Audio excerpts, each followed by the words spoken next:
against me, right? Yeah, no. Only on Mondays and Fridays, right? Every other day of the week is fine. Okay, so this is Laura Needham. This interview is with Josue Diaz-Martinez. Yes. Okay, focusing on Kronos and the timekeeping rollout. It is February 19th at 2:30. Okay, and just want to thank you. We have your permission to record, correct? Yes. Okay, great. So let's dive in. So as you know, we're doing this interview so we get a better understanding of what worked well during your rollout, what maybe didn't go as well and you would change going forward, any lessons learned you have for us. So if you could first tell us about your project, your program, when it rolled out, and what were its goals. Okay, so Kronos is a timekeeping tool that is replacing a very old home system called GMTKS. Okay.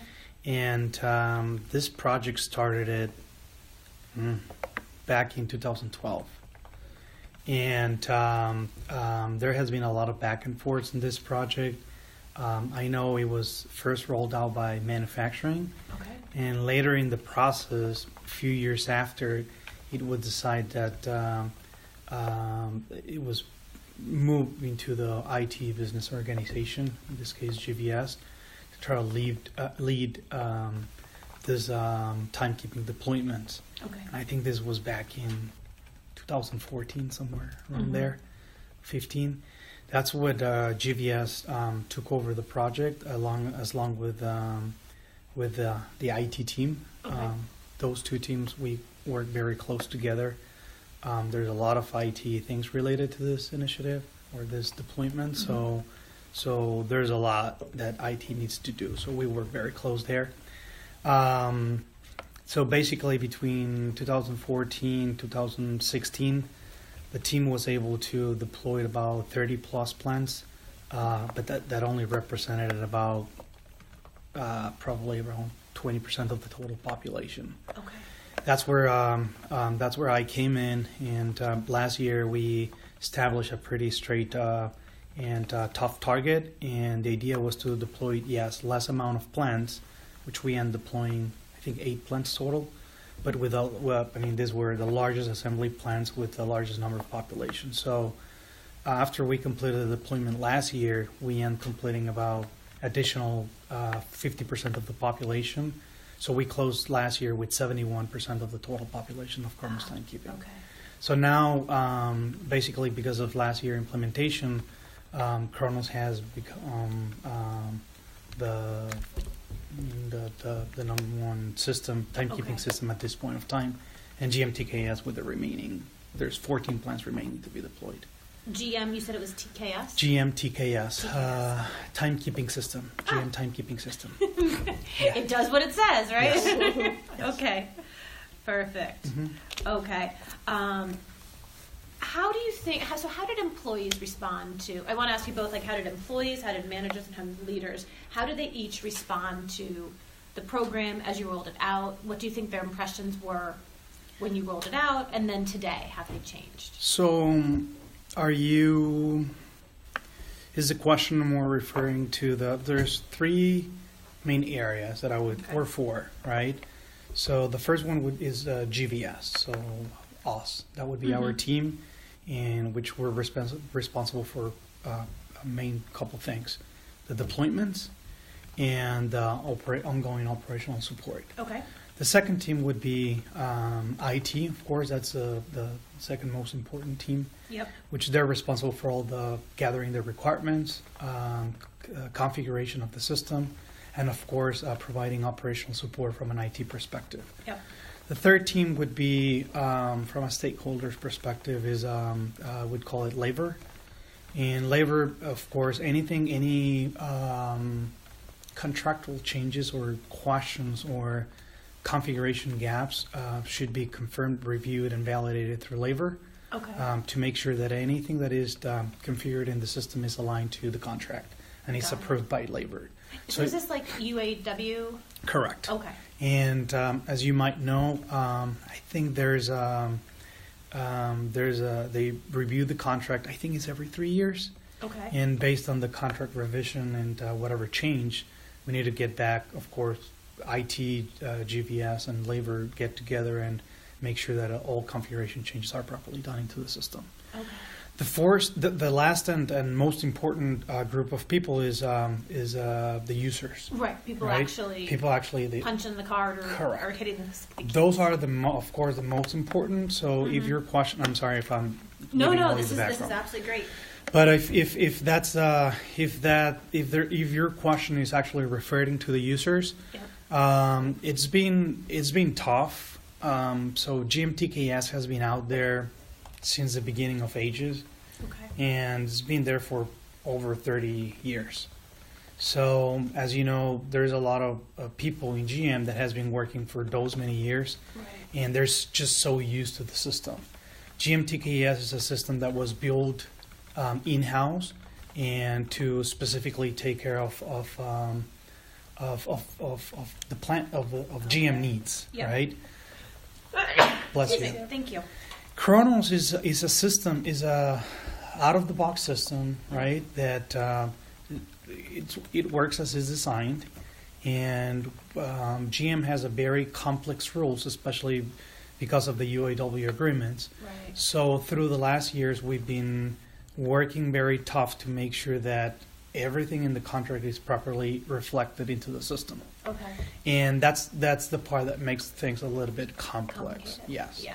And I would say, I mean, as you talk about this, I think we're going to face some of the same challenges, right? I mean, Workday is an out of the box program. Mm-hmm. You know, you get to do what you get to do, and you can customize a bit, but if you or configure a bit, but if you do that too much, you're going down the wrong path. Yes. So really trying to keep it out of the box, and therefore we're going to be dealing with a population that might not like that change. So tell me about that change. Yes. Like, how did you roll it out to them, and what, how did they react? And I guess was there a difference between the general labor population and say like a team lead or the more managerial but still a labor? So we don't directly deal with employees, Okay. like the people that hourly employees, I should say, people that actually Yep. punches in and out, right? We don't work close with them, and the only reason is because the timekeeping system is specifically for group leaders. Okay. So is the hourly employee supervisors, right? Okay. These are the employees that tracks the time cards on a daily or a weekly basis Yep. to ensure everything is properly reflected to properly pay the employees at the end of the week. So this is the people that we talk to, and this is the people that we actually train. Got it. We got into the point based on the experience that it is very important. And again, you guys have experience in this, might find a different way, but we found out that it was very important to meet these people face to face, Okay. understand look them into their eyes and understand their issues and concerns, right? I think it depends on, and this shouldn't be the case, but this is a reality. So I think it depends on it's kind of like a generation type of thing. Mm-hmm. So people who has been working more years with the GM and they're used to the old timekeeping system, Yeah. those are the people we feel are more resistant for the change Okay. and complain more about the tool.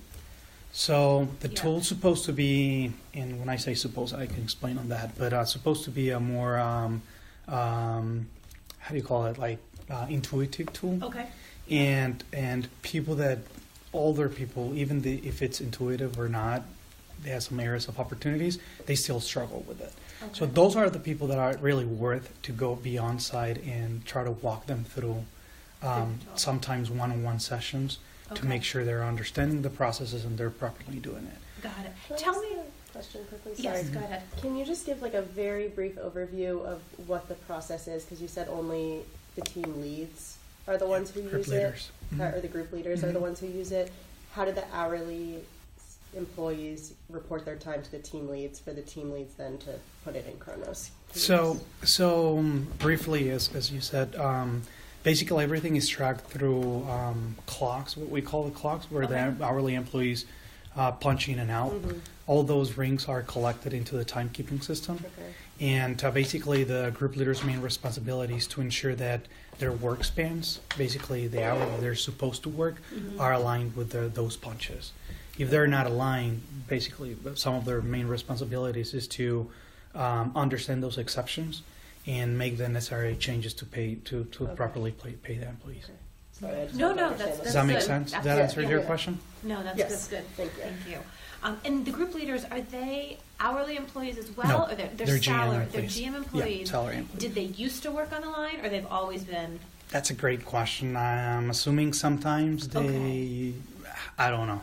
Okay. Most of the cases, I would say no. Okay. Mm-hmm. Yeah, So they're definitely salary. definitely GM. different skills of people, right? Okay. It's Yes. different. That makes sense. I grab one. Oh yeah, we're Please bribing do, you all the it's way very with eat. This is great info. Okay, and so tell me, how did you communicate out to the group leaders? What was this training? I know you mentioned you met them in person. I think it's a great piece. I don't know how much we're going to be able to do on that. I know, I understand. But I think that's an important thing. So tell me what you did, kind of what you did when you were there, how you communicated out. That would be good for us to know. So, we work with the plans between 4 and 6 weeks in advance. Okay. And there's a high level, there's two main goals, right? One of the goals is to gather all the requirements and to make sure that the system is properly configured to capture all plant needs. The second, again, high level goal is to, and that's where our team is mainly responsible for, plan all the logistics. Okay. So we worked to the plant and defined what we call the site deployment coordinator. Okay. And that's the person that helps us to coordinate all the logistics of the plant.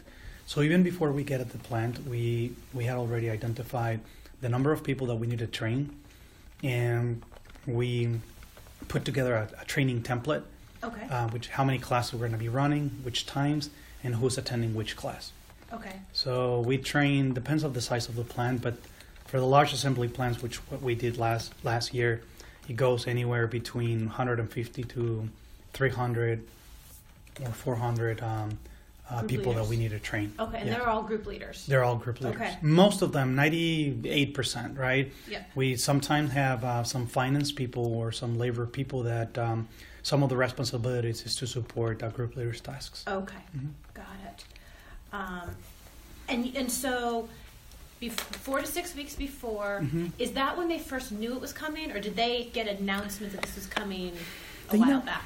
They know it's coming at the beginning of the year, or I shouldn't say beginning of the year. So probably November, December timeframe, we planned the following year's calendar, and we just give them a heads up that this is coming. This is the proposed timeline. Let us know if you guys have any concerns with the proposed deployment timeline. If not, we'll reach out to you once it's Once it's getting there. closer. Okay. Yeah. Because what we have heard is a lot of times in the plants, don't tell me so far in advance. Tell me kind of when I need to know it. And And that- is that, it kind of sounds like that's what you did with this 4 to 6 weeks. Yeah, I would say it's kind of true. I mean, the core business of GM is building cars, right? So they don't, being honest, and including me, they don't care about all these initiatives and projects and systems. I mean, they're so focused on their work and getting things done. Yeah. There's so many goals internally, right? So that's where they're focused on. So the least amount of time that you take out of them, and the more concise you are with what you're looking for, Yeah. I think that's the better for them. Okay. Very precise on the things you're asking and the deliverables. Okay, that makes sense. So you did some, and when you communicated with them, kind of this 4 to 6 weeks before, was it via email? Was it via conference calls? Was it, how did you do that? First approach is a conference call with them. Okay. And we normally start with the personal director and the controller, which is the finance director. Okay. That's where we start, and then we'll go from there, whoever they assign to be the point of contact to work further. And then point of contact. Mm-hmm. Okay. So I can focus my answers more to what Yep. you guys need. So how is the work you guys are going to do related to timekeeping? So it won't be related to timekeeping. Okay. But it will be, so let's say the workday itself will have your information about your personal name, your address, your emergency contact. So kind of all of that personal data that exists will be in there. If someone's going to request, say, a leave of absence, so it's not going to do the time off Okay. piece, but if there's leaves of absences or being released from medical to go back to work, those kind of items would be captured in there. This is for both hourly and salary employees? Yes, so it'll Okay. be absolutely, so all of your information would be in there as well as hourly. Okay. And so we're talking with a lot of programs that have done work within the salary population Okay. in an office building, and that's quite easy when you think about you have access to a terminal, you can walk around. Thinking about the hourly workers, it seems to be a little different of a beast because not everyone may have an email address Right. to get into the system. The communications, you're not necessarily getting emails throughout the day. How Correct. do you do online WebExes for training courses? So we're trying to think through The best. insight you could give us around that area. Okay. Yeah. So it sounds like you did kind of a communications campaign in advance. You did trainings in person and very classroom based. Can you tell me more about that? Because I think that might influence how we teach people the system. So basically the way it works is a pretty standard process that we've been following for the last 40 deployments. Okay. So basically once it comes to the training weeks, so we train for 1 or 2 weeks depending on the size of the plant. Okay. After that, again, very high level. After that, we do what we call parallel, which Okay. basically we run both systems at the same time, Okay. GM, TKS, and Chronos. So you're doing the um, parallel of GMT, TKS, TKS, and Chronos at the same time. Okay. And then after that, that's what we call the Go Live week. Okay. Basically, that starts on the Monday because that's the cutoff for payroll. Okay. And we run that whole Go Live week, work very close with the plant. Yeah. Sometimes, or most of the time, we even go back like a Thursday, Friday before Monday payroll cutoff, and provide on-site support again for 2 or 3 days Okay. to support them with the first payroll. And there's an additional week, what we call second payroll week. Okay. Basically, we provide remote support. Okay. And after those couple of weeks, we basically have a final call, make sure everything is running properly, no configuration issues, Yep. and then basically we'll just sign off for that. Got it. And what's the best way to really interact with these folks? Group leaders. The group leaders during this time. Are you having conference calls throughout? I mean, I guess what I think you're doing, you're doing the advanced work, then you did parallel, then you had Go Live, and you had what I would call like a hypercare Yeah. kind of stage. Is this all in person? Is it phone calls? Are they reaching out to you via email if they have problems? So there's one of the biggest drivers is what we call exceptions. Okay. So anything what I was explaining to you guys that doesn't Doesn't fall fit, under yeah. the work span and the rings. So we have an exceptions report. Okay. And we need to make sure group leaders clean that up Clean that on a up, daily okay. basis, or at worst case scenario on a weekly basis. Yep. So that communication, we do send it out to all group leaders. Yep. Well, it depends. I guess it really depends on a plan by plan basis. Okay. Depends on their preferences. Sometimes we do reach out directly to all group leaders, and some other times, and this is where I was going, we contact what is called either shift leaders Okay. or business managers. These people are higher levels up, Okay. and so it's a fewer number of people that we communicate that to, and it's basically their supervisors, Okay. and they're responsible for sharing or cascading this information down. But again, depends on the plan. Sometimes we do Yeah. contact all group leaders. Sometimes we are asked just to contact business managers or Okay. shift And leaders, then they would work it down. and they will work it down. Is that Okay. via email? Email, yes, yeah, So email to shift leaders and business managers works well. yes. Okay. Yes. Because tell me, are Well- these folks? Oh yeah. Yeah, as far as you have support from it's coming from top to bottom, the communication. So if you just send a random email to a shift leader or a business manager, most likely you're not going to get a response. Okay. But if they know it's an initiative and you guys are working this through and there's a communication from top to bottom, Yeah. and they will most likely respond to you. Who would they consider the top? Like, who would they need to hear from I for think them to it's- say, this matters? I think it's at least initial communication. And with this, I don't mean that this person should be constantly sending emails or Right, reaching out, yeah. but at least one email saying like, this is coming, and you guys, I would rather say the plant manager or the plant planner, Plant manager or plant planner? from my perspective, yes. Tell what I've me, seen. so we know about plant managers. Tell me about a plant planner. What's that role? Plant planner is a person that coordinates any changes. I mean, they have many responsibilities that I might not be aware of. Yeah. But they coordinate all the changes of the plants, making sure everything is properly addressed in terms of production weeks and the volumes, and Okay. it's basically the right hand of the plant manager, Okay. and making sure everything is under control and well organized, and any communication that needs to go to the business manager, that person coordinates that. So it's kind of like an assistant person for the Perfect. And plant it's manager. one per plant, not one per many plants. I'm not sure if it's one per plant. I would say I know for sure there's like I don't know if there's more than one, but I know for sure there's at least one that coordinates the whole plant. Okay. It could be if it's a very large plant, there could be plant planners by areas, Okay. like by plant planner, body shop, plant planner. That's my understanding, but there's still like a plant planner, Right. yeah, Got it. that coordinates everything. Okay, that makes sense. Tell me a bit about this training. Can you just walk me through what this room looked like, what you actually did in it? I mean, were you on a computer showing them on a screen, or did everyone have laptops? Like, how did you run these training courses? So we have our own laptops. Okay. And we ship them to the locations that we're training. Meaning you have project laptops. Project laptops. Not your personal laptop. Correct. Project Yeah. laptop. Okay. So we have a pool of 50 laptops, Yep. and we bring them, I mean, as many as we need, depends of the pre-planned logistics and how many Yeah. classes and how many people per class. We'll send that amount of laptops. And so, like I said, we basically run the classes through with our laptops.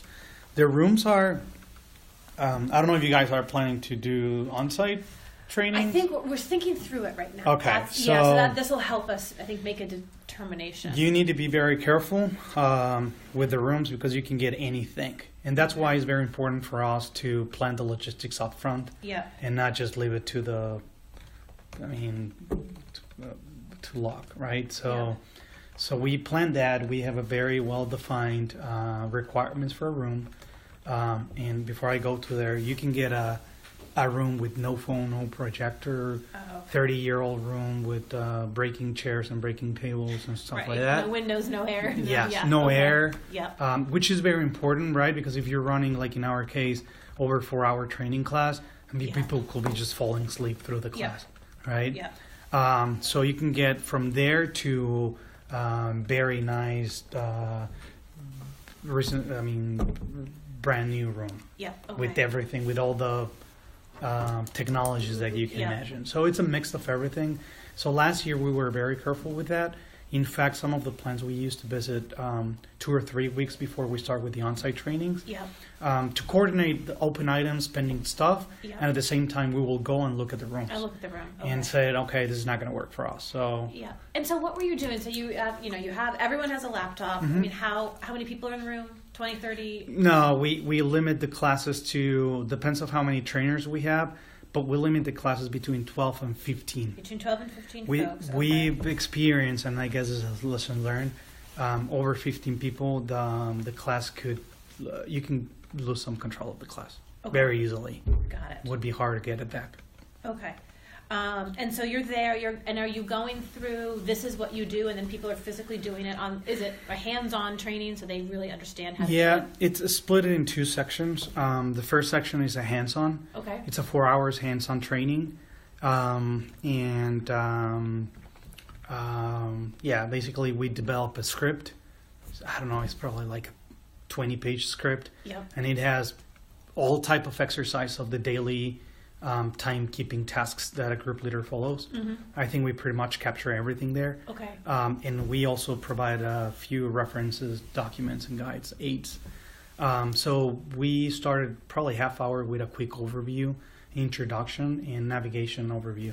Okay. After we complete that, we start running through the exercises. Yep. And again, it's all the daily examples of what they do. Yeah, okay. That's a 4-hour training, of course, with a couple breaks in between. And then after that, we leave like a 1-hour break. Yep. And then we ask them to come back and remind me to say something here. But we ask them to come back and we do the more a hands-on real data exercise. Okay. So basically, we pair the group leaders. We pair them Okay. with 2 computers. One guy will have the Chronos data, Yep. and the other guy will have GMTKS. So basically, it's a 2-hour job or a 2-hour class where their job is to mimic or copy paste what they see in GMTKS and do the exact same thing in Chronos. Got And that's it. where we help them to. Do you get pushback? I mean, this is a full day. Do you get pushback from them saying, why do I need to sit here for So the full day? Or how do you get around that? So what I was gonna say that I say remind me to Yeah. tell. So in the past we used to do the 4-hour training, Yep. and then we'll come back a different day to do the 2-hour. Yep. That just complicates logistics, and most of the we put a survey at the end of each class, Yep. and most of the users' feedback was, it would be very helpful to have like a hands-on session Okay. or something more, something that we can put our hands on in the real environment. So we got that a lot. So probably Okay. half percent of our feedback was related to that. Yep. The reason why we just didn't do it at the beginning of the year was because every time we gave the option to the plant to either do 4 hours and then come back for the 2 hours, or put the other option of straight full day, Yep. they would just go and say like, no way, we're not going to do a full day. People Yeah. can be on the floor, out of the floor for 8 hours straight. Yeah. So what we did, we just stopped giving that option.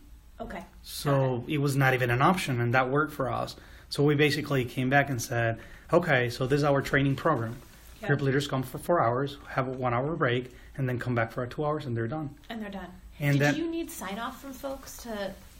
from group leaders, Well, I guess I'm thinking, did you need sign off from a leadership level to say yes, this is appropriate that you can? no. No. Okay. No. You just went and did it, and Yep, I mean, yeah, that's really something that we work directly with either the plant planner or the personal directors or the finance controller. Mhm. I mean, whoever was assigned to be the owner of the Yeah. Chronos deployment at the plant.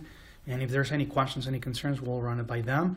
Otherwise, the person that I assigned to run the logistics, that's the way it works. that worked well. Okay.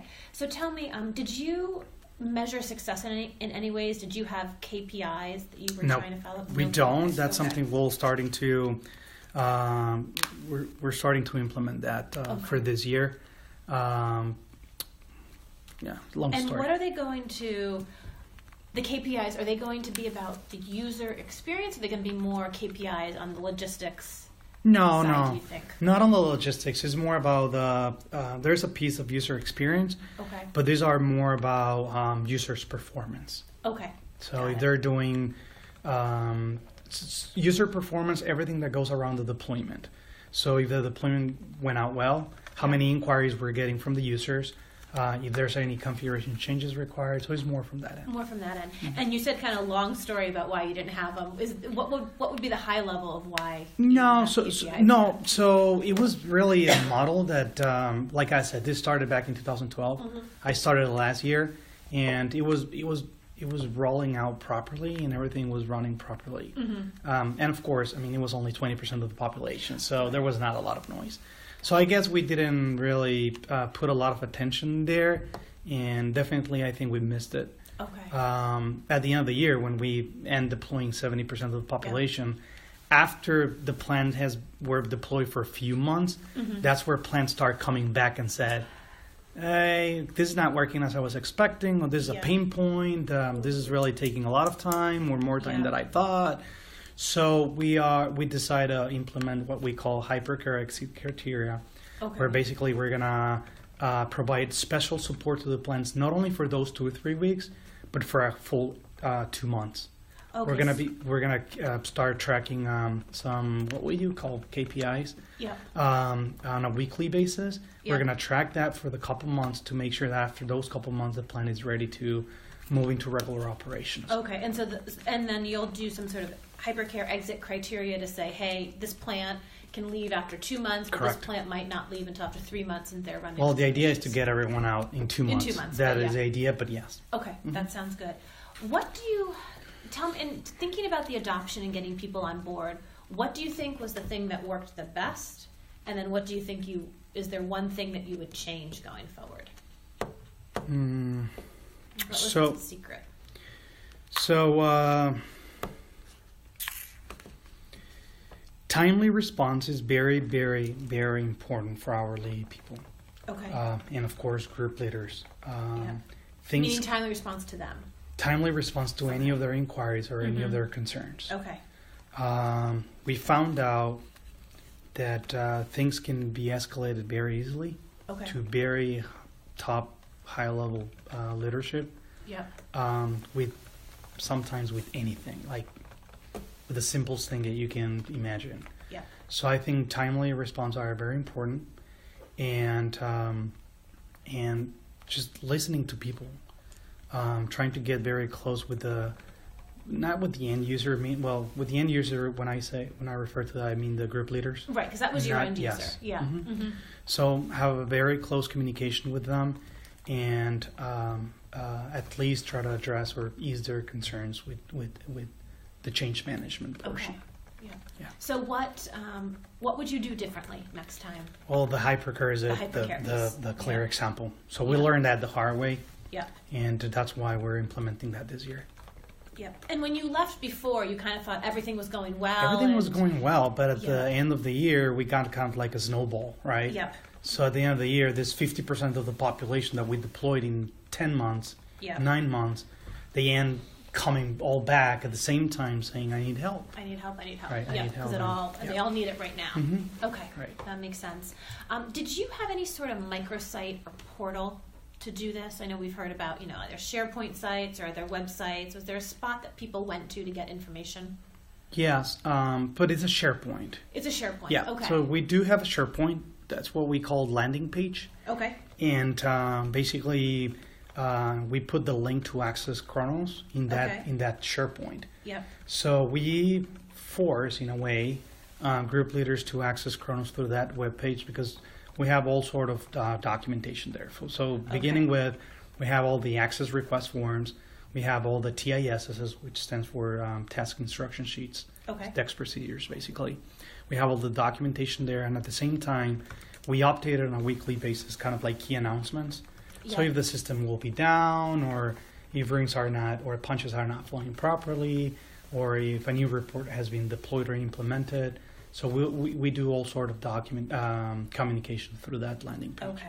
So you started. Everyone kind of knows. I go here to get the link in, also to get information if the system's down. Like they know only one spot to go for that details. Yes. Okay. Mhm. Yes. How did that go over? Did they like that approach or?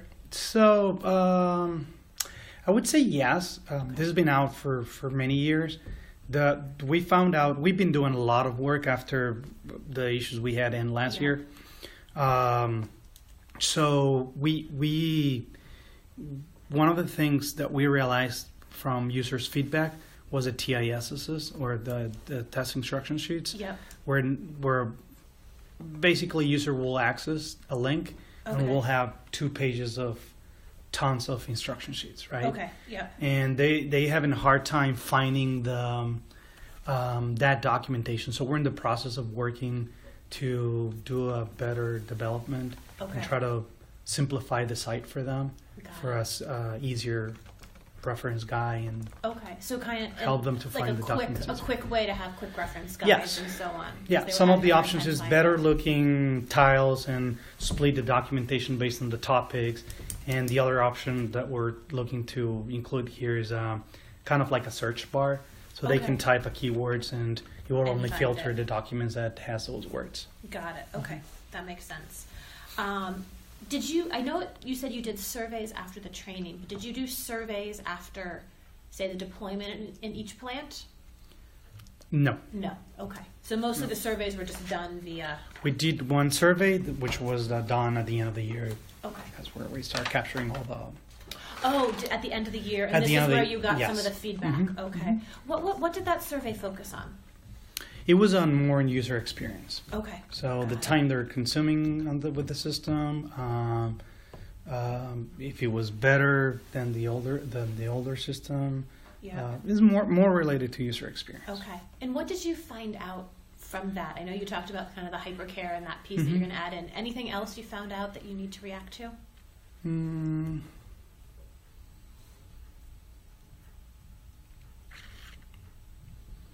Nothing coming to mind, so No. probably not. No, that's fine. That I mean, makes there were sense. tons of things, but Yeah. something major. I mean, there were a lot of things that came out Mhm. of those surveys. Got it. But in general, I would say that that's probably the one of, from a deployment perspective, that would be the more biggest of one. Mhm. Okay. Now, we're thinking globally. Mhm. Did you have was this only in the U.S. or was it in the U.S. plus other countries? So we have this is also a global project. Okay. We are deploying Kronos at this point, Argentina, Brazil, India, and we're looking forward. We're starting some discussions for Canada and Mexico. Okay. But we learned the hard way that, and I don't know workforce, but at least Kronos is not a global solution. Okay. So it really needs to be customized based on the needs for each country. Okay. And we've been treating this as a totally separate project. Okay. Got it. Yeah. So So, and have any of those rolled out yet, or they're in the process of it? Argentina and Brazil, they're done. Done. Okay. Yeah. Brazil, I think Argentina is 100% done. Brazil has been deployed to 5 out of 7 plants. There's Okay. only a couple plants pending. We're in the process of deploying India, which should be done in the next couple of months. Okay. And Mexico and Canada has not started yet. Got it. Okay. Now, knowing about these populations, I mean, I guess we're thinking in terms of language and all of this, in terms of reaching out to individuals in Mhm. Argentina or Brazil. How did you handle that language piece or just any cultural sensitivities? It is. It's very important. And sorry, I might not be able to provide a lot of information because I was not directly Okay. involved in those Yeah. projects. So Brazil and Argentina were deployed even before I came into the team. Yeah. And I know there were a lot of language barriers, and I mean, yeah, it's not easy, especially Okay. because this job requires a good understanding of the labor contract, and anything that is translated, if it's not exactly translated as it should, that can end up with configuration issues. Got it. Okay. So that's the main concern here. That makes sense. So I have one other question around the language piece. So let me know if you can answer it. And if not, maybe you could give us a name of someone who worked on the project then, because we were interested in kind of what language barriers you came up against, and then translations, how that worked. I would say it's more aligned to the translations. Okay. And, well, not only for the contract, but also for the training piece. Okay. So you had to do the training in local language. Yes. You would say, okay. Yes. So, not every country speaks English, Right. especially at a group leader level. Okay. Yes. That population. Mhm. So if you're talking, say, the plant manager, maybe English, or even that is Depends on the country, Depends, I would okay. say. So if you go to, Canada, of course, from a North America perspective, Canada is not an issue. When you go to Mexico, right. probably at the managerial level, business manager, you might be okay. Okay. But when you try to roll it down, Mm-hmm. it's not only the training, but also the what language is a tool, right? Right. So if it's all in English, I don't know if that's going to work. Right. So you need to make sure there's language packages for each of the countries you're deploying, and each country has their own language. Yeah. India might not be an issue because a lot of people speak English, right? But again, going back to Argentina and Brazil, you might struggle. Okay. And I think that was one of the pain points in Brazil. Got it. Okay. And so definitely your training was in local languages. I'm assuming your communications you think were in local languages as well. Yes, of Yes, course. okay. Yes. Okay. So training local languages. Were there any populations that needed a special attention, unique attention throughout? I mean, did you find certain plants just were more of your, I need to really give special attention here and this plant is running okay? And was there any reason behind that? So yes, I think the plant's complexity, and again, I'm talking about timekeeping, right? Yeah. So plant's complexity depends on the size of the plant and the work that they have. Yeah. So a small plant, I don't know, a CCA plant, they could only, which is a warehouse, Okay. they could have only one shift, and they could be pretty straightforward with their work spans and the way the people punches in and out. Yeah. That compared to a large assembly plant where they have probably 4,000 employees, and it's just a 3 shifts, and there's a total mix of work spans of people is just rotating between shift 1, shift 3, shift 2, Yeah. and all that stuff. People working overtime, people working Saturday, Sundays. So those type of things are a lot of complexity to timekeeping, and a lot of the stress of maintaining proper time cards. Okay. So those are the plans that definitely require more attention, Yeah. and those are the plans that you need to make sure you're properly satisfying their needs. Got it. Because in the totem pole, I'm thinking, are those folks more, is that plant quote unquote more important? Yeah, Okay. yeah. Like I'm gonna give you a quick example. Arlington Yep. is one of the largest assembly plants we have in the U.S. is located in Texas. Yep. I think is the more profitable, one Yeah. of the most, or not the most profitable plant. Yep. So it's all about them. Okay. So whatever you do is no, but that's not the way we do it here, and Yeah. you need to do it the way we do We it do it here. Yeah. Okay. So You're not going to be the one who breaks. Yes. Who breaks this? and even if it's totally different from the rest of the plans you're Yeah. doing. Okay, that makes sense. Let me just see if there's one other. Let me know if I'm talking too much. No, this is Not great, at and all. I want to make sure it's 3:20, so I want to make sure we get you back to your office on time. Was there anything you wanted to do around user adoption that you couldn't? Like, if I had more budget or I had more time, I would have done this, but you weren't able to. So I would maybe one of the things we've discussed in the past, just to be more efficient, is to try to develop some training material online.